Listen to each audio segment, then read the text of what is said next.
US 131 Motorsports Park Chevrolet for Carson Hocebar Racing. We're here at Five Flags Motor Speedway, ready for another Southern Super Series race, and you're listening to ONTrack Weekly.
Well, we start off this episode of ONTrack Weekly with breaking news from the Outlaw Midget Series. Canadian Tire Innisfil no longer going to be their premier partner for their championship. Instead, the Outlaw Midgets are now going to be presented by Glenn Stires Racing as their new title sponsor. They announced this just before we went on the air, really. It was about a couple hours ago. And for a club that's really needed some buzz, this is a way to go about it by getting Glenn Stires Racing as a part of it. They've already been a partner with 2024 champion Jason Metcalf and his team, and now Glenn Stires Racing joins up with the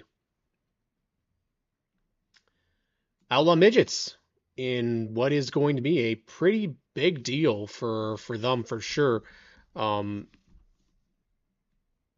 It is obviously it sucks that they're losing Canadian Tire Innisfil, a longtime partner of the club, but all things come to an end, and all good things can come to an end, and it doesn't state that they're out completely. Maybe they're just not the title partner, because they did post on their tech reminder that they still have the Canadian Tire Innisfil image on there. So hard to say what's happening with the club in that sense, but a fresh new look. And not so much of an announcement in terms of there wasn't a lot of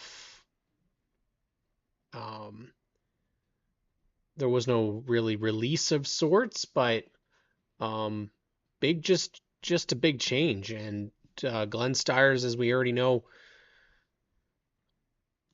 does so much for the racing community, and the fact that the Outlaw Midgets now will have him as their premier partner, big stuff for them. Big news. That's great stuff to hear.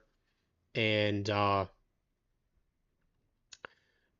really not something I was expecting to see this late on the day, but we'll give it a lot of love. And I'm glad that one of the things they've really started to do this year, the Outlaw Midgets, is I'm not sure who's taken over as their social media person, but they've definitely improved on their social media game. They're cleaning up their website, cleaning up their social media. They've really started to take a little bit of a different look in things. They've got they've got their drivers with their I'd like to see the actual driver photos kind of similar to what we see here with Jason. Hopefully they'll do that this year, where they'll have the car and then they'll have the driver photo beside. But great news to start off the season for the club. And you know what? They're going through a lot of a change this year. They've got a lot of racers that are moving into different positions, into a different role, and they will have a different group in charge of their entire uh, club this year. Longtime club president Tom Tayo is no longer the president. Nick Spees takes over, and you're already seeing some changes for the division uh, right off the top here. And it wasn't the only thing that we saw these last couple of days. We actually saw the uh, official practices starting for the Ontario Racing World. We have the APC, or technically it was the United Racing Series practices that took place, and not a ton of people there, which I think we expected. I don't think you were going to see them right off the top. We did have about 13 racers that were out across various Stayco Superstocks, APC Pro Late models, one modified, no hot rods. So hard to say kind of what's going to happen with a lot of those other divisions right now. We don't really know. There's still a lot of news to come out for the Dayco Superstocks, for the Oscar hot rods and the Oscar modifieds. We know the Overkill modifieds this year with the new partnership with Overkill Enterprise. But right now the hot rods, I don't believe they have an announced partner yet for this year. Hopefully that's just it's just something that will come out in the coming days. We'll take a quick look here as to some of the names that were there. This is not the final speeds, but these are some of the names that you saw. Kyle Steckley, top of the board with Josh Stoddy, Tyler DiVincenzo, Glenn Stiers, Ray Morneau, Kendra Adams, and Paul Major. Those are your hot rods. Or sorry, your pro late models that were out at the track. And Kendra being the biggest addition there. Everybody else in that list has already been a part of APC.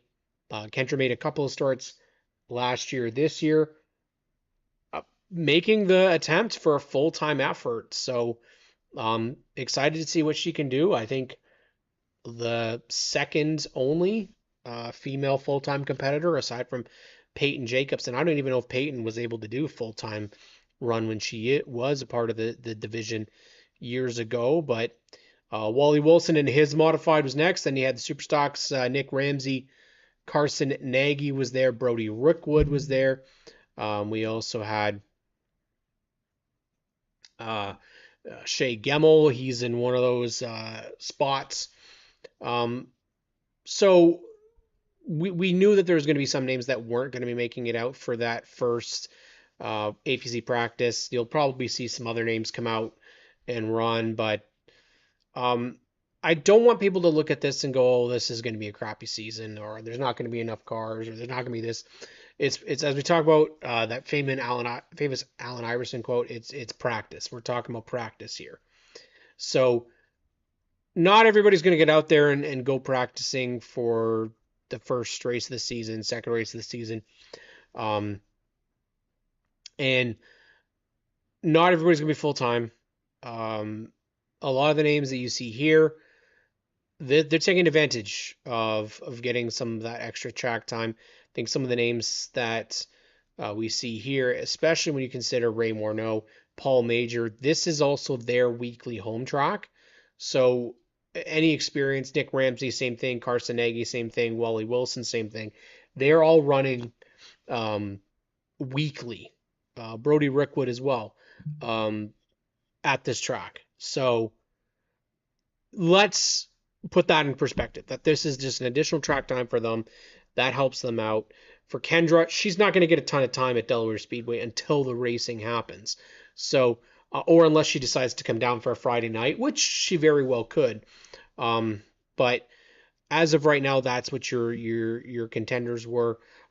We know that names like Ryan Dyson are going to race. Like, that's his goal. Sean Chenoweth, he is going to race. We know that's going to happen. he's APC Dayco Superstock as well. So that's not surprising. Like, we're gonna see some more names come out. These are who we got. Um, so there's nothing to be worried or fretting about. We've got lots of opportunities for more and more racers to make it out, and be a part of the 2025 season. Like I said, that they're taking a different approach this year, you know, and as Pop says, it's also Easter weekend. Um, there was racing that happened this weekend. We did get Merrittville racing, which was great. I applaud Merrittville for having somebody. I don't even know the fella's name who was live streaming it for us, but that's the type of stuff. If you have an event on a big weekend that doesn't have any other coverage, doing that is a great thing for everybody. Um, and we tend to get into these panic modes where, and I do too as well as a racing fan. I look at it and go, oh my God, there's not enough cars. Oh my God, oh my God, oh my God. It's early still. We know that the racers, there's a lot of people, and this kind of leads to like missing partnerships. And when I say by missing partnerships, it's not so much that um, there are glaring omissions, but I've already seen missing partners from racers from last year that have brought their cars out for practices already, that have done their reveals. That isn't unexpected. Okay. This is with the political situation the way it is right now. There's a lot of people, I think, waiting for the election to happen before they make their decisions. Um, I, for one, am not a fan of us, and I see it. Unfortunately, I've seen it a lot this year, making the political scene the reason why you're not going to do something for racing, or why this isn't going to happen, or that's going to happen. The reality is politics has happened for years and years and years. There's always been crappy politicians. There's always been crappy rules. It's never been, and unfortunately, I think the way that we're in right now is you're never going to satisfy everybody. We're in a world right now where whatever decision is made, it's going to be the wrong decision for somebody. And I'm not going to go out here and say that to vote for one party or another. As I said before, I don't believe in that. I think you vote for who you believe in, and that's your personal belief, and no one is allowed to try to convince you or change your mind. That's what you believe. It is your opinion, and it's not up to anybody else to try and sway you. That's the whole thing is politics and religion. You said you never talk about it because you're never going to agree on it. And I just want people to keep it to themselves and be okay with the fact that others won't agree with you. I'm seeing a lot of posts out there where it's like, just unfriend me if you don't like what I believe in. I'm like, that's a terrible attitude. Terrible attitude. You know, if I have a partner, or if I'm in a good relationship with somebody and they don't have the same belief that I do, I'm not just going to cut them out of my life because that's what they think. But unfortunately, there seems to be this belief now that we have to do that. We are not America, and I'm saying this with all due respect to them. We have never made it that our political belief sets who we hang out with or who's part of our family or not. Let's not do that, because we already have enough problems in the world as it is. Racing is our out, and as soon as people start to bring the politics in, then we can't escape what we really want to escape, which is the garbage in reality. Now, are a lot of people upset about the way things are going? Absolutely. Are there a lot of different factors to that? Absolutely. But please don't take it out on everybody in the racing community, right? If you can't go because a partner can't afford it, that's the way it goes, right? It happens, believe it or not, year after year after year. It's not something that is just politics related. It is something that happens in racing all the time, where restructuring happens, mergers happen, Businesses change, CEOs change. There's always some sort of a difference.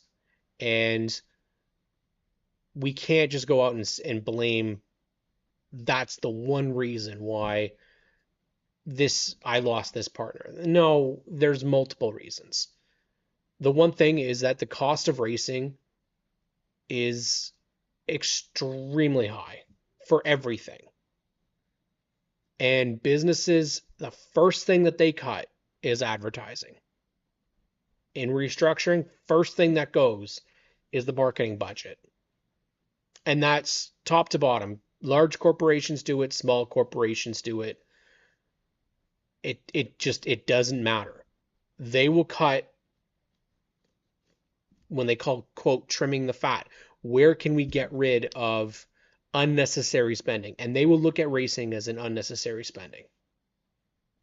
It is, as Ash says, the cost of operations have drastically changed. And everybody can say, oh, it's this, it's that, it's this, it's that. Well, everybody is at the table here. America's at the table. Other countries are at the table. We're at the table. Everybody's getting screwed. So no matter what, everybody's suffering from it. And you're going to see it, unfortunately. Racers are going to see it. And the thing is, there's going to be partners that won't come back. But you know what you don't do? You don't sit there and bitch and complain. You go out and try and find more. It's hard and it's extremely difficult. I know it. We have partners for our podcast that we have to try and find. And we have G-Force has partners that they need to find. Everybody has it, and and then it's just the thing about that is you're not only thinking about just the asphalt side. There's also the dirt side, the drag racing side, the road racing side. We're all trying to go and get into that small section. And I know, when we see those partnerships like G-Force or GSR, for example, going with the Outlaw Midgets, what we don't need is now 8 other series going over to GSR to try and get them to sponsor their series. And that's unfortunately what happens. As instead of us trying to go to new areas, it is the easier thing to just blame politics or blame somebody else. Listen, I have the most sympathy for racers, and this is the reasons why it's important. There's been a lot of stupidity that I've seen from racers' parts.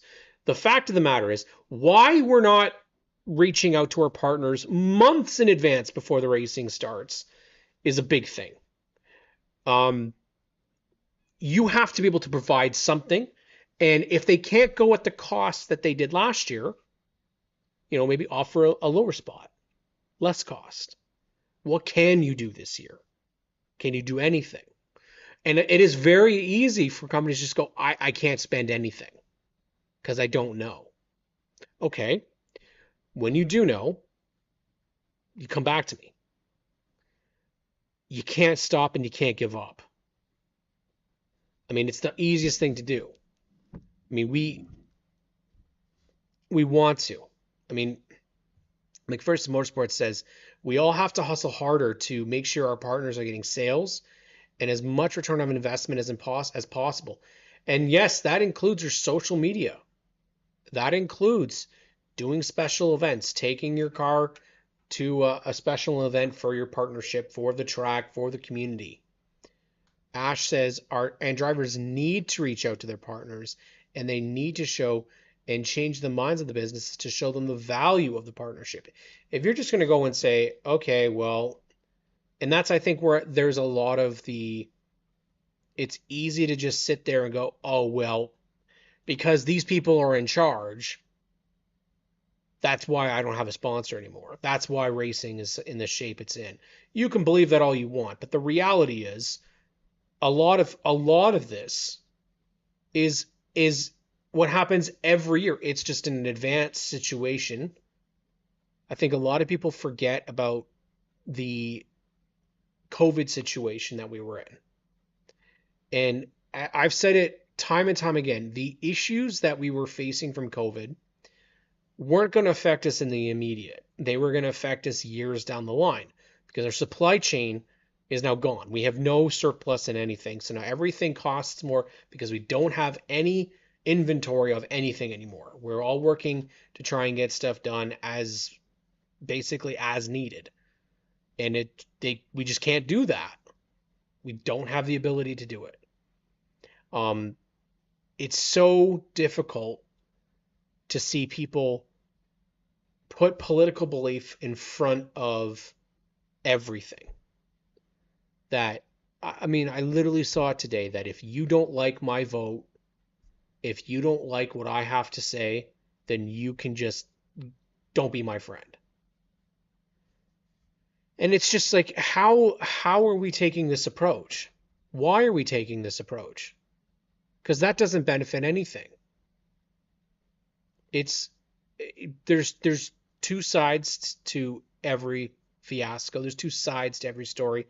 And when it comes to feuds, and this is why I try to take that whole side out of it. I don't want people to be known. I don't care what people's political beliefs are. You shouldn't care what somebody's beliefs are. That's their beliefs. They're entitled to their own beliefs. You matter what your belief is, you vote based off of your beliefs, and you just make sure that you do it. If it doesn't work in the end, it doesn't work in the end. But unfortunately, we're living in a world now where everything seems to be a conspiracy theory. The truth is no longer the truth, and everybody believes something because somebody on Facebook said it. Use your own common sense, use your mind. If you see it, absolutely, you've got longevity, you've got reason. But we're 2 weeks from the racing season. It's very tough that they decided to have the election, I think 3 days before the season starts. I think people are waiting to see what happens. But I also think a lot of partners are going, I don't know if these people will go in charge, or if this happens, or if this happens. Change is not going to happen that quickly. So we're using it as an excuse, first of all. Secondly, when you reveal plans and when you announce plans, it helps us promote. It helps people talk about what's going to happen this year, who's going to be there, who's not going to be there. And the big question marks are starting right at the top. I mean, there's, as McPherson Motorsports says, a lot of companies are not in their profitable time of the year. Sometimes being patient is key. This is the other thing that we have to mention time after time again. January, February, March, April is not when businesses do their advertising budget. Most companies are looking at July, August, September, October. Very least November. So as crazy as it is, you need to be sending those proposals out during the racing season. I know no one really wants to do that, but that's the best time to do it. Go when they're not getting anybody else coming to them looking for money. Now, Sunset also had racers out. Luckily, Brandon Feeney was out there for getting some photos for the Feeney call, and did very well have some pretty good pictures. We saw some confirmed rides, some people that we were expecting to see. So let's take a quick look here. Morgan Moore in the number 11. Now, one thing you'll notice there, she's got a new partner on her car. This is a pretty cool one up here. You see there, she's got DeWalt from DeWalt Stanley Black & Decker featured on her race car. And she's got Stanley as well. So DeWalt Stanley featured on her car. No shame, like I said before, in going out and getting all these sponsors. Go out and get as many sponsors as you can. I know everybody they want the one kind of name across their car, but I'd much rather see a car full of different partners. So Morgan Moore in her junior late model was out. Beautiful looking ride this year. We also saw a confirmation of Garrett Tiemersma in that he's going to run the number 77 this year. Of course, the 7 and the 67 have been the well-known Tiemersma numbers, so he's kind of setting his own path with the number 77. I would expect that if they're going to do some sort of a scheme to this car this year, they're just going to probably put like the wave freight across and maybe Wave Freight and First Choice Roofing if they're back, and Simon and Sons if they're back, stick them on there. I don't know if they're going to go all out. I know Teamers kind of, this is his first year in the Pro Late, so might not want to do too much. I got another one shot of Morgan. And we got Paul Pepper in his brand new look, and Connor Maltese in his brand new look. It's a great shot right there. Two super stock names that we're going to see out at Sunset Speedway this year.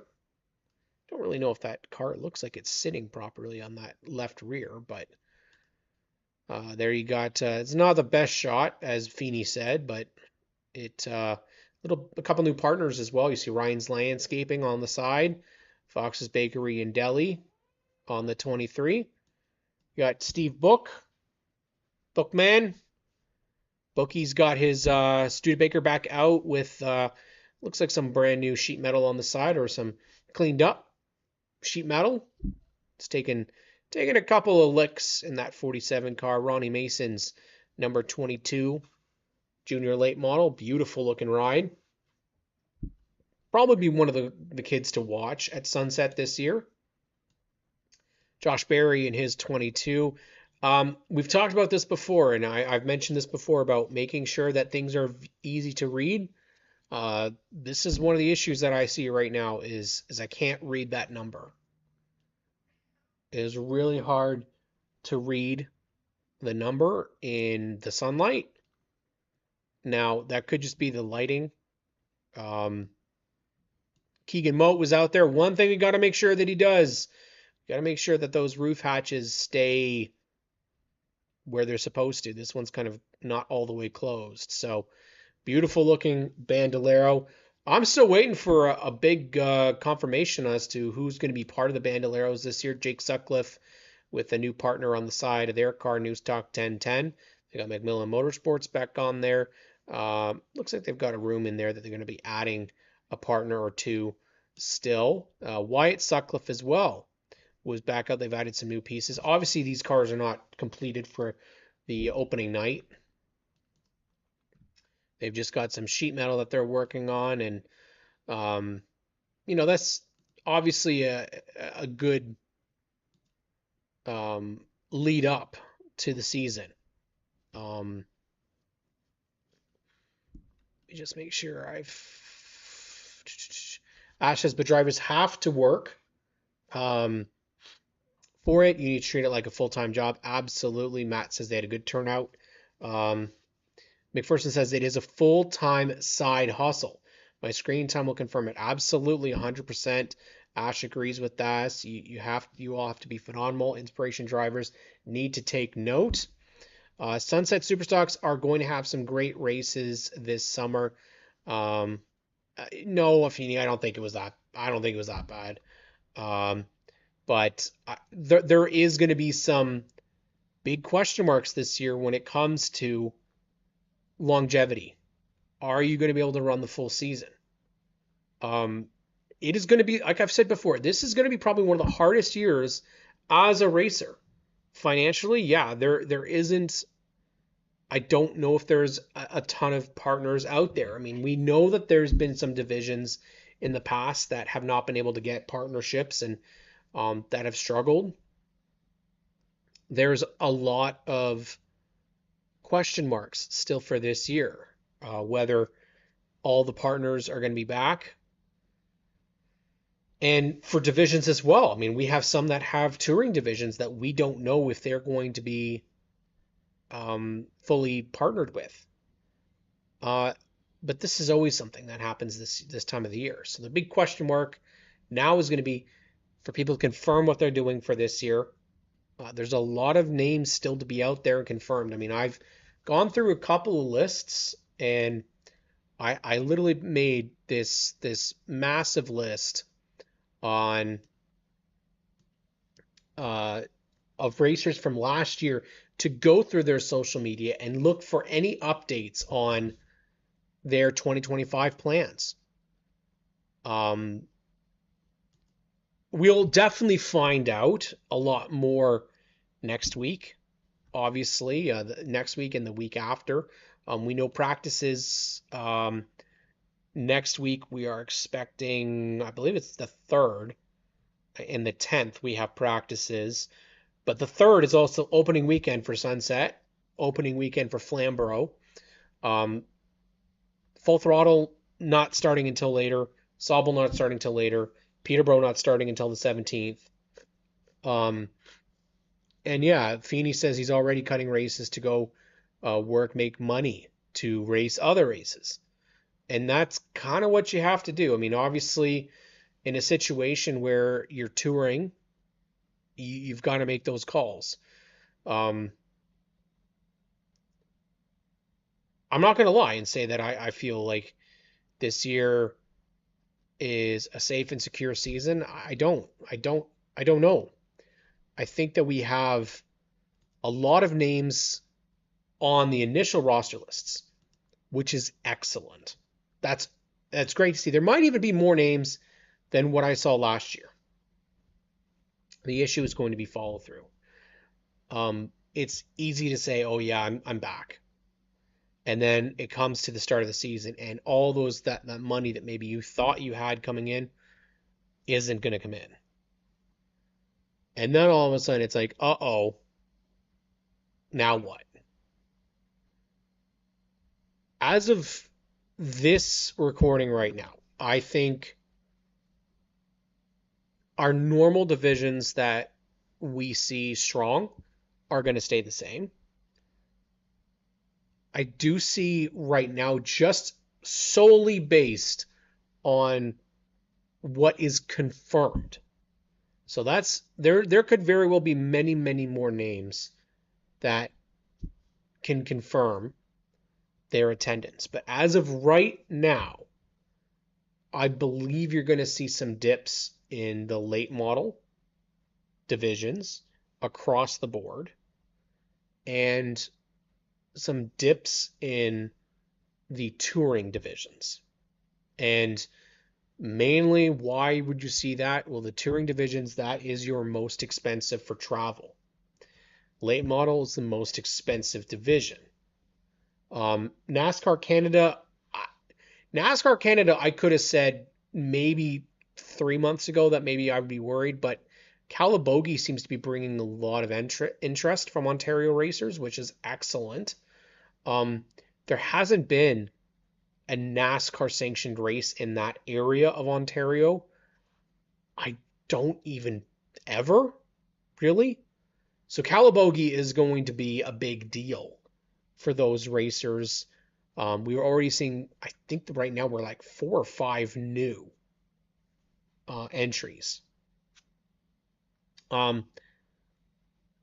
Now, when we did our show on Friday on the Stickers and Scuffs live show, we did have Lane Zardo on, and Lane Zardo did pretty well confirm that the return is imminent of the Daytona. Their grandfather's hot rod is going to make its return this year, and it is going to have several appearances. Not a full-time competition, and the big move is that Lane and the Bester Forest Products team is going to go to Flamborough. He only mentioned the 36. Did not mention Roy Wilkie. We don't know if Wilkie's going to stay at Sunset or go back to Flamborough. But Justin Collison and Mike Schmidt have put together a ton of effort for the Steel City Superstocks at Flamborough Speedway. Lane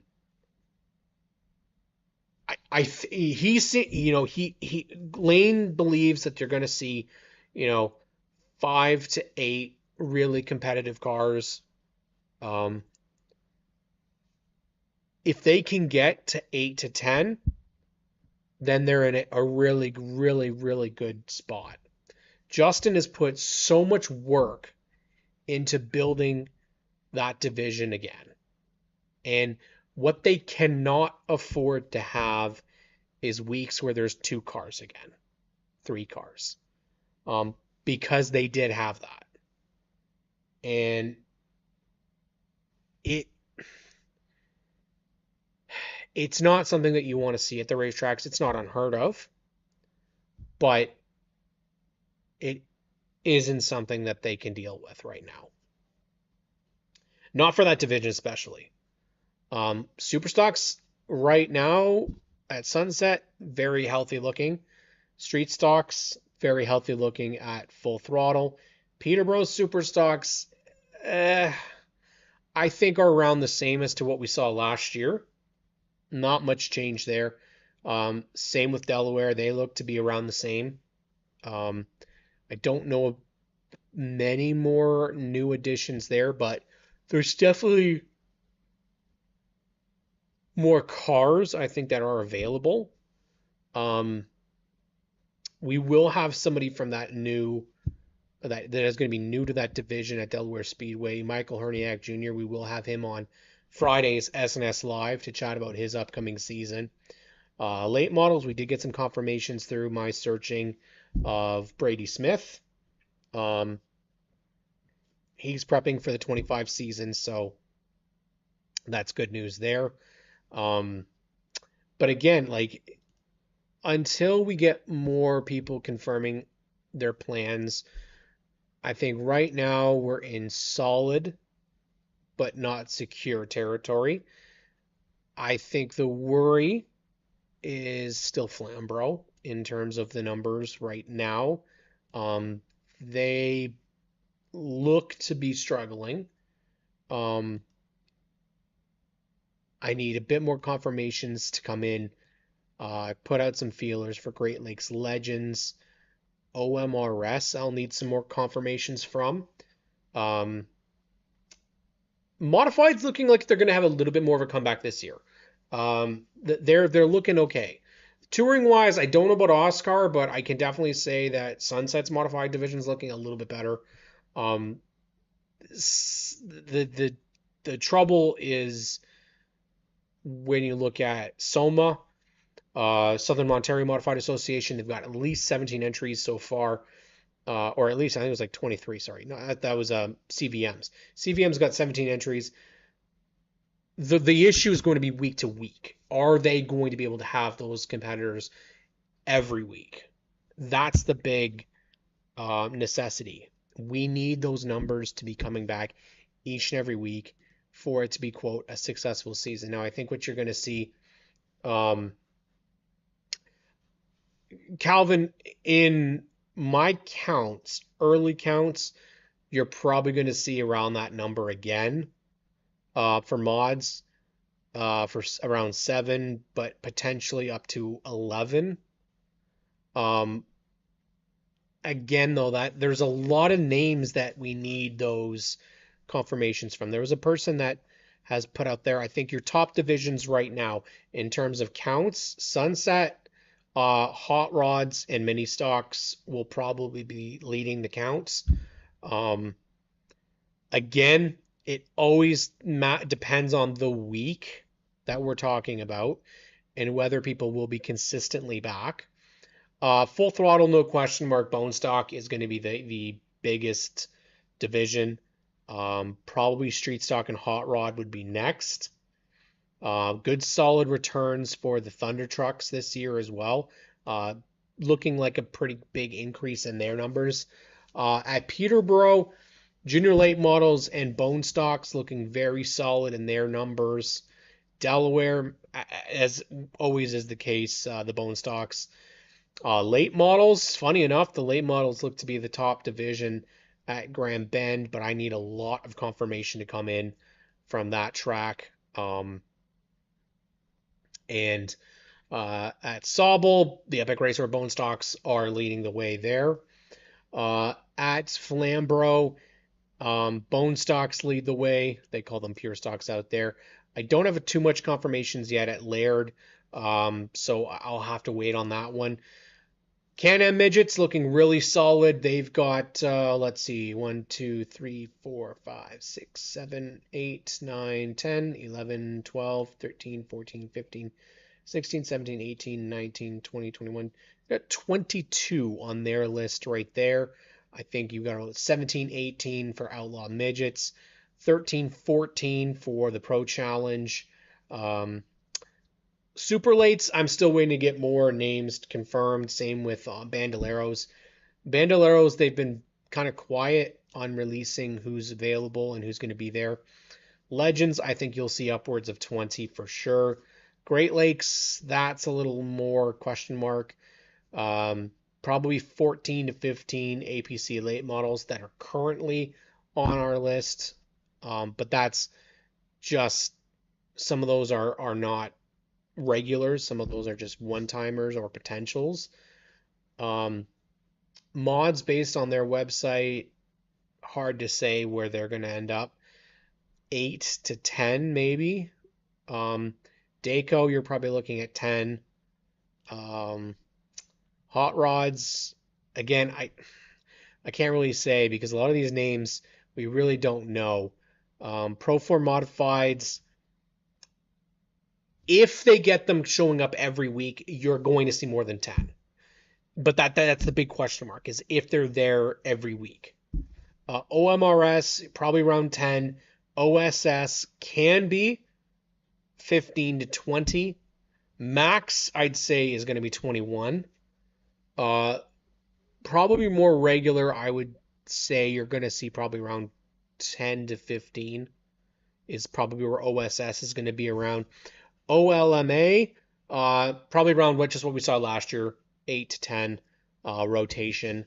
But again, these are only the numbers that I've seen. These are not numbers that are official. These are not from the tracks, the rosters themselves.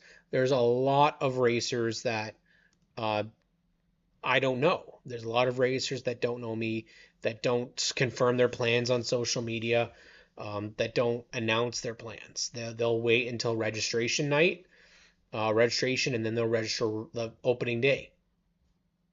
So there's still a lot of names that we need to figure out for this year.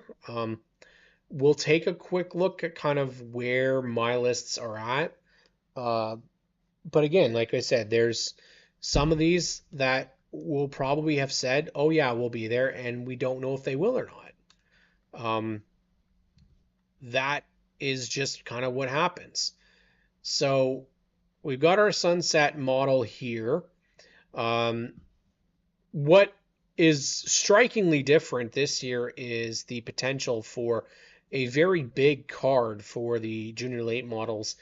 If, again, this is your week-to-week guys and gals, confirming Maya Ford could be like a week here, a week there.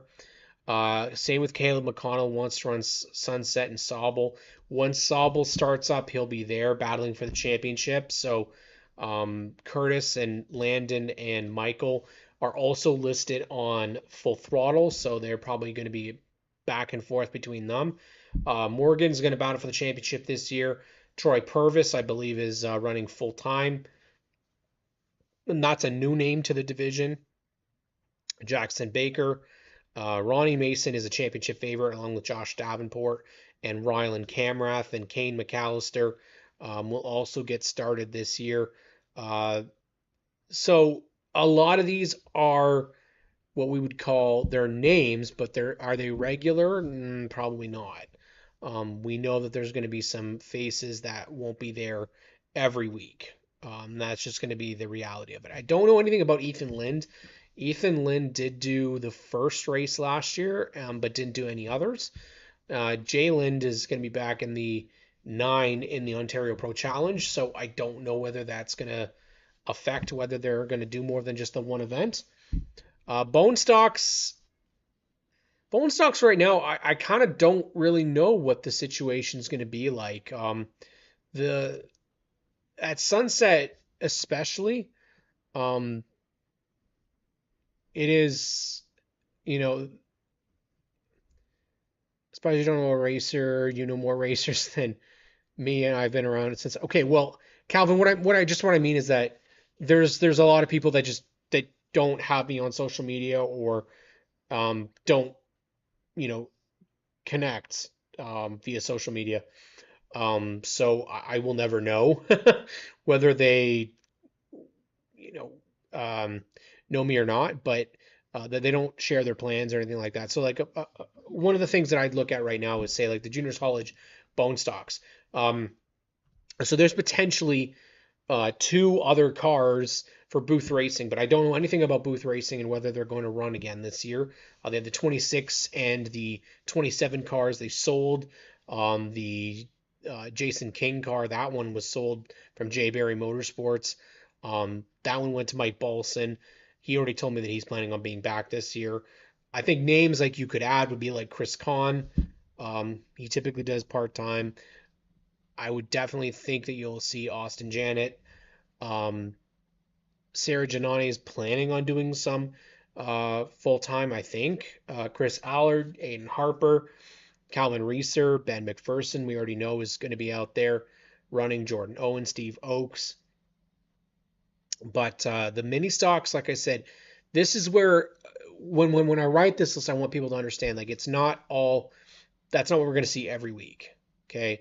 So like Chris won't be out every week. Austin won't be out every week. Bob's likely going to be somebody you'll see. Randy won't be out every week. Peter Wakeling, Madison, Doug. I don't know about Willman, whether he'll be out every week. If they have some big issue again.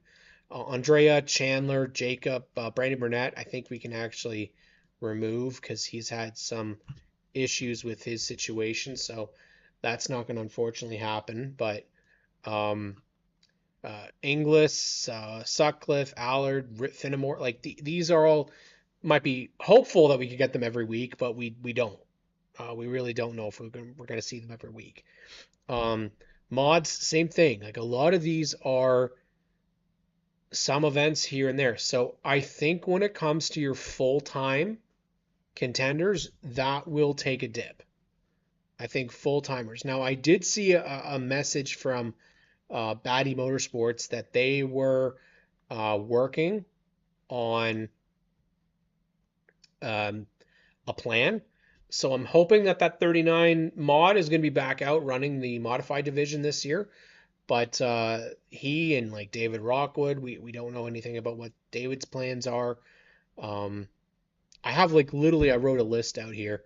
I'll just drag it over so you can kind of see. Like I literally drag it, put it over and um, went through people's and see what social media they had and if they don't have anything, no updates, where they're going, says they're doing this, confirmed, unconfirmed what. Um, so there's a lot that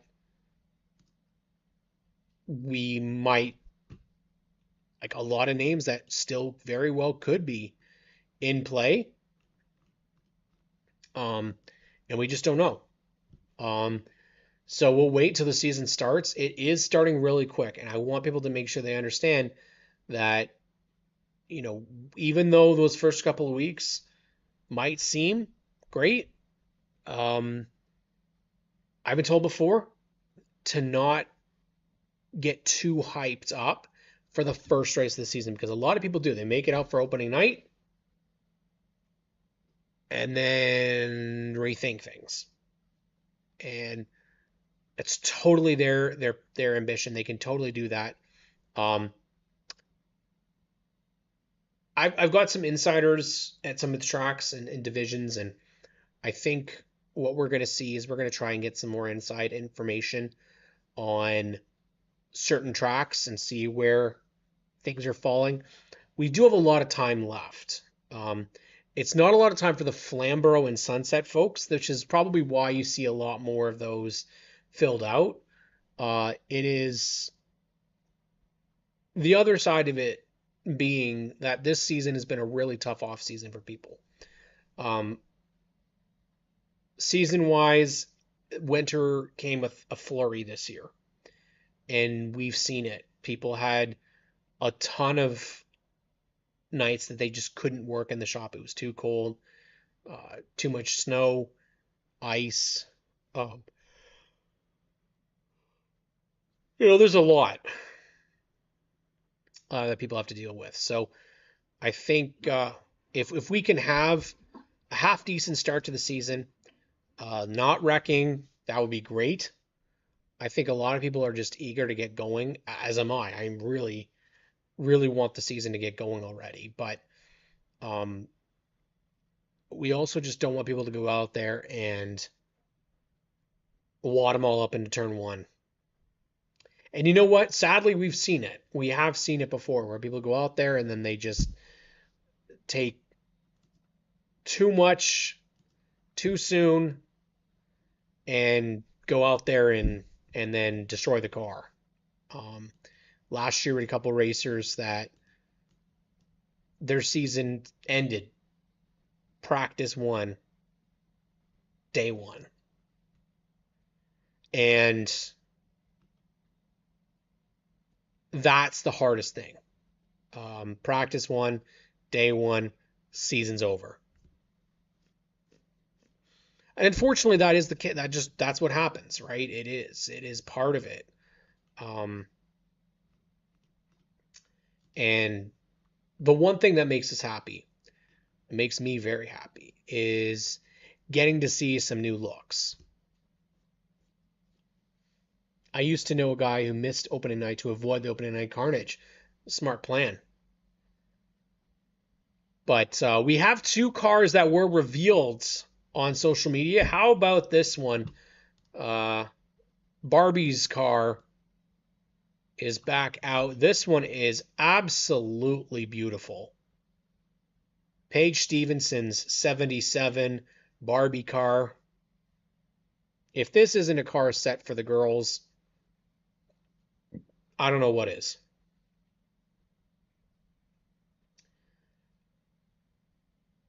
I love effort being put into bone stock rides. It makes me so happy to see cars that aren't just half-assed. This is definitely whole-assed. It is put in.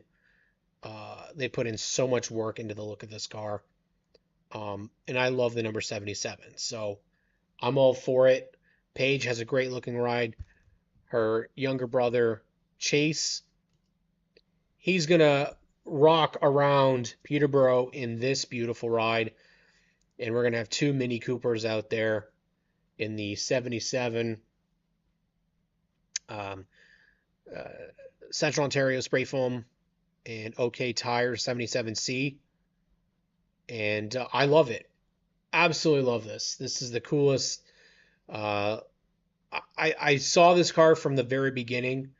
I've been being sent updates by Chase's mom, and a car like this is what I talk about with like the Barbie car and this car. This is the type of shit that makes me really happy. Jessica, if make sure that 77 of Pages has her stickers and scuff steckles on it when you do the photo shoots for it, because I like the effort that they've put in. The SMS Racing team put a huge effort into building these to look great, but also to have them as unique. And it's like when you go to Merrittville and you see the Beetles, the Volkswagen Beetles running there, and you go to any track and you have something that's not the norm. Angelo Novus drives the 21, but Chase Stevenson will drive the 77. I love it. I think this car is a knockout. The two of them, really. And it's not just that they're 77s, but two bone stocks, completely different looking. Same shop, different colors, the black and blue, and then the pink and white with a little bit of black in it. But also the pink wheels. I mean, I love this. I love it so much. Love it so much. And they're not the only ones that put efforts into their bone stocks. And that's what's so great about it, is that the efforts that we've seen. The lowball team put some really good efforts. And again, I love the painted wheels. I love these. Look at this one for Sandy Eccles. This one's a very nice looking ride too. And you know why I like this? Basic. Nothing too extreme. Now, if I'm being picky, I'm going to move that Mark Etzel Stables logo here. But beautiful. Got contingency partners that they've put in there, the numbers sideways, the nice silver in the inside. And then they've got that same with the 4. Excellent looking car. I absolutely love the way that these are. I love basic because why I love basic, I've said it before, is there's no conflict with the logo and the background color. I'm all for that. When you have conflicts, makes it hard to read. This I can read everything on there. And that's what they need. That's what you need to have. And you know what? We're going to get more of these. We're going to get more cars unveiled. And I'm looking forward to it. I mean, they're working. I know Greg Duncan and the Duncan off-road team. They're working on a couple of cars right now. They've got one for Jeff Rumble, which looks fantastic. And I think he's got 1 or 2 more bone stocks plus the street stocks that he's got and he's been working on. And Alex Stewart, he's working on he's done a couple throwbacks. This is his new one. So this is the Derek Cope throwback that he's working on. It's the time of the year, man, that we get to see some of these beautiful cars. And then they get to go out on the racetrack, and hopefully they make it all at the end of the night. You know, Feeney's got his mini stock getting worked on right now. And I think he sent me plans that he doesn't know what it's going to look like. He's leaving it up. Like he's given them, I believe, the design people like an idea, but he doesn't know. He basically said like, I'm giving it to you, surprise me. And I kind of like that. I like that he's even trusted the designers. And let's be honest here, a lot of race car drivers don't design race cars. And they don't know how to design race cars. You know, so go out and leave it up to the professionals, right? And we're going to continue to see more and more and more as the weeks go on. And I'm here for it. You know, we'll be back next week. We'll be chatting up as we get ready. Honestly, next week, guys, is it. Like we are starting the season. Next show, we are going to be looking forward to the Flamborough and Sunset openers. And likely go through our rosters again for those 2 tracks. Get some confirmations on numbers. Confirmations of who's going to be at what track. Let's give a quick look just before we go on Sunset opening night on their card, and then we'll take a look at Flamborough's as well. So season opener on May 3rd for Flamborough Speedway is your Pro Late Model Division Canadian Vintage Modifieds, the Mini Stocks, the Pure Stocks, and Spectator Drags. The pits are open at 4, front gates at 5, and the racing will begin at 6:30. Now, right now, again, you're talking Pure Stocks, a double feature, Mini Stock double feature, CVMs double feature, Pro Late Models double feature. That's May 3rd. Racing starts at 6:30. For Sunset, you have your Steve Slaughter Classic. You've got 100-lap late models, 30-lap hot rod race, 30-lap. Oop. Make sure you go back there. No, go back. Oh. 30 lap super stock, 25 laps mini stock, and 15 lap junior late model. $25 to get in. 1:30 p.m. start. You know, if we're lucky there, Feeney, maybe what we're going to be able to see is we'll go to sunset, and hopefully they get all their stuff in and it's finished by 6:30, and we go run over to Flamborough for the rest of the night. Cam, are you at sunset opening night? Yes. Graydon and I are planning on being at sunset's opening night, and then not sure about the week after. Probably week off the following week, and then Peterborough's opening night on the 17th. That's at least my plans to start the racing season, and then be splitting most of the year between Sunset, Peterborough, Flamborough for myself. Possible trip to Sauble at some point. Hopefully a trip to Delaware. Aside from that, don't really know. I got a CTMP. I mean, I don't know, Jomo. If it works that way, I think we could do a double duty on the 3rd. That would be pretty cool to go from one track to another. I don't know if the card will actually finish though by 6:30. If it starts at 2, that's with heats. That's being very hopeful, but it says 1:30 p.m. start on the ticket here, Gord. Which is surprising. It says right here 1:30 p.m. start on May 3rd, which is interesting because I thought it was a 3 p.m. start. So I don't know if that's a mistake. But no, it says gates are at 1:30.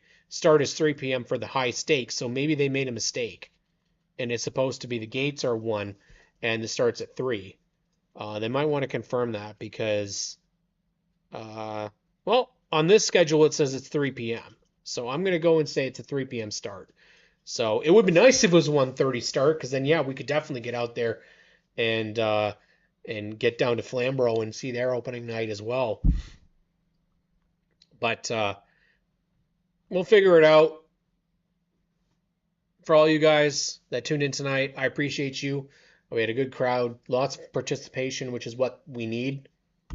I need for this show. If we want to have success building it, it warrants people talking and being all about what's going on. We'll chat next week, guys. We look forward to the opening night. Yeah, it's Feeney. It's probably gates at 1:30, and then the actual show starts at 3. I think that's just a typo on there. So appreciate all you guys. Make sure you give us a like, subscribe to G4's TV. Check SNS Live out this Friday. We've got Tyler Hahn, Greg Duncan, and Michael Herniak Jr. on for our final SNS Live until November. We've got some kind of news regarding the Stickers and Scuffs show. The changes, it's going to take a big overhaul, or it's going through a big overhaul after we wrap up our month in August. Things are going to change in September, and then SNS Live returns in November. Yeah, I'd love to be able to go home in the daylight, Gord. That would be sweet. Have yourselves a great week, everybody. We're basically back next week to build the hype for Sunset's opening night and Flambeau's opening night. Racing season is here, friends. Thank you for tuning in. We will see you all next week here on ONTrack Weekly.